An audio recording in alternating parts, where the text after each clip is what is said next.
Good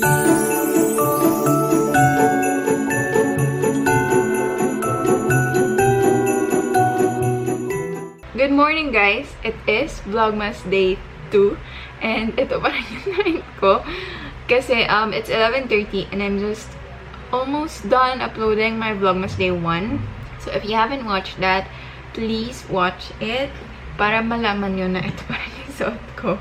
Hindi pa ako naglilinis ng room kasi yun nga, late na ako natulog kagabi. Nakaligtaan ko i-edit yung Vlogmas Day 1. My plan kasi is after doing Vlogmas or ending Vlogmas today, I will try and edit it the night and then upload it the night as well. Para tomorrow is naka-schedule na siya to watch.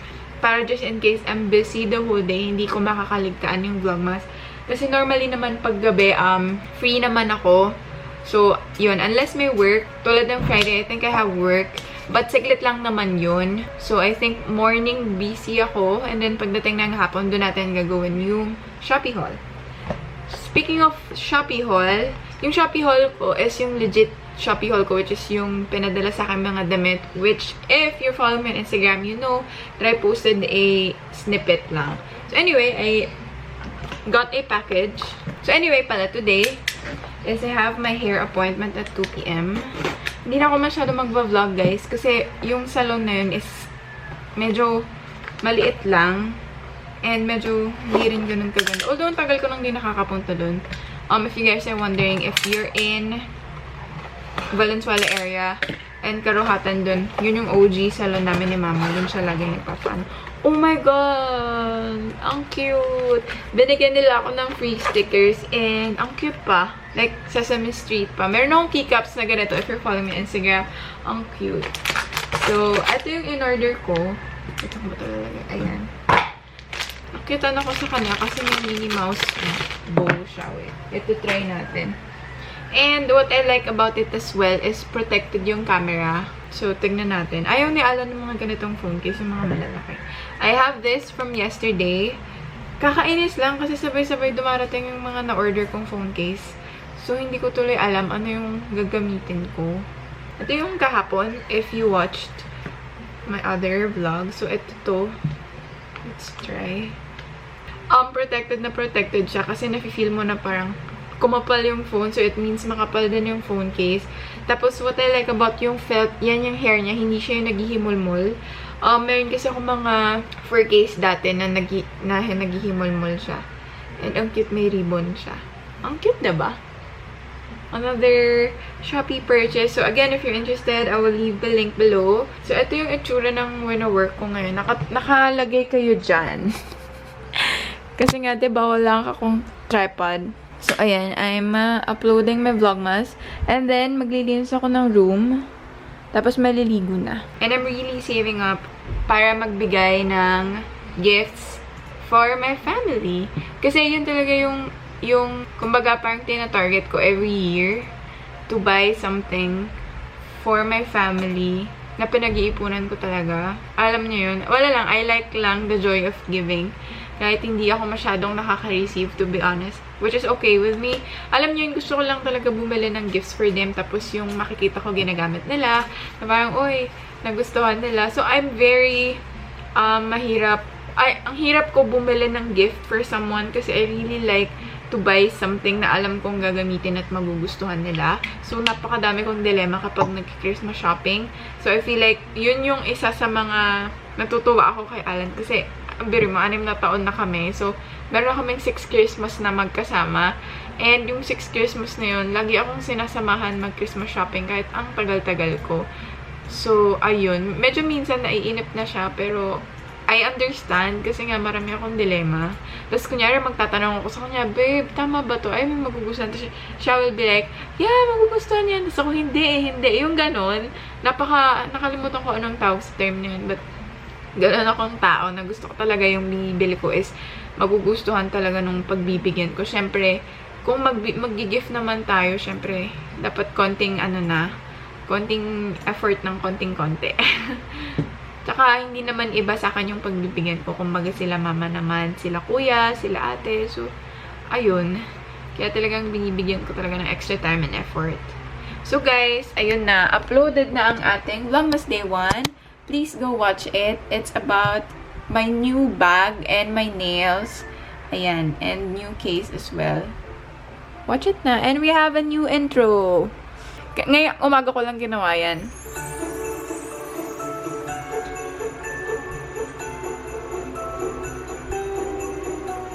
Good morning, everyone. Yan. So, watch it, guys.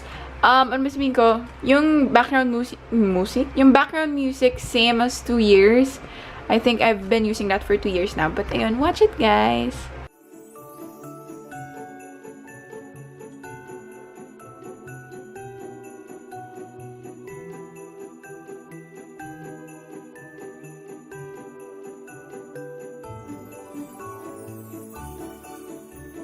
Hi guys, I am home and this is the hair.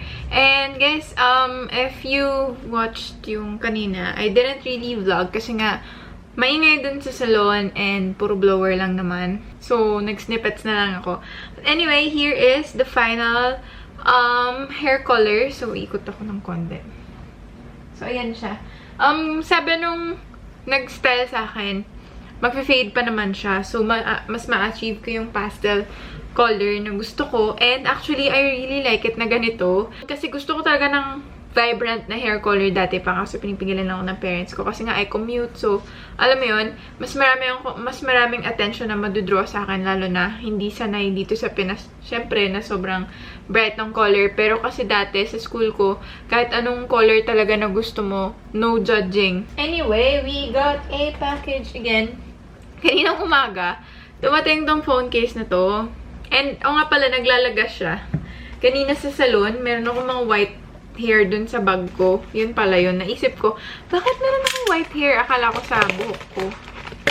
So, let's open this. This is also a phone case. Hindi ko alam na magsasabay-sabay sila, guys. As in. Kasi, sobrang magkakaibang araw ko in order tong mga to. Dun sa yellow lighting, tulad sa dining kanina, sobrang bright nito. Pero ito, cool white tong aking ilaw. So, ayan. So, yung itsura ng pagka-pink niya, depende sa lighting. If you guys get what I mean. Ito, 99 pesos lang itong mga to. Ito, pink na butterfly na pwede mong tanggalin yung pagka-hollow niya. So, pwede rin siyang butterfly lang and glitters. So, if you feel like gusto mo ng holographic keme, ayan.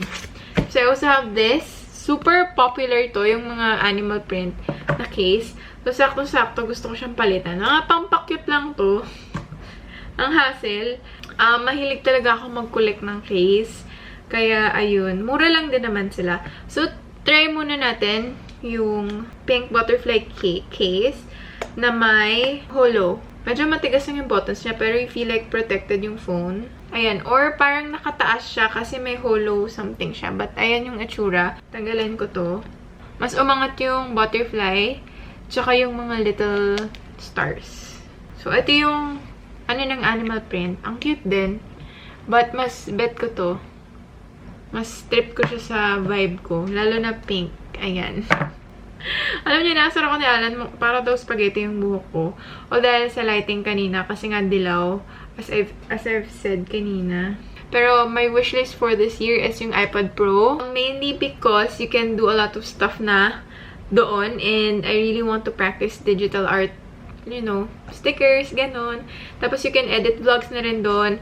So if ever man na makabili ako ng iPad Pro this year, or makakuha ako, may magregalo sa akin, baka naman, joke lang. I'm gonna sell my laptop and then build a gaming PC here.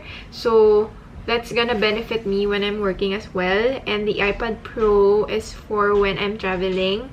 Hindi man ako, no plans of traveling naman since COVID pa. But, you know, if uuwi kami province or may overnight somewhere, I can work remotely. Hindi na ako mag-aalala na, madala akong laptop. Diba, yung iPad Pro, magaan na siya. And, fits mostly sa ibang bag. Unlike laptop na parang ang bigat. I mean, you know. I'm gonna end the vlog here, guys. It's already 10 PM. So, I have time to edit this vlog for it to be up tomorrow. And tomorrow, we're going to Dapitan kasi si Mama mamimili ng Christmas decor sa bahay.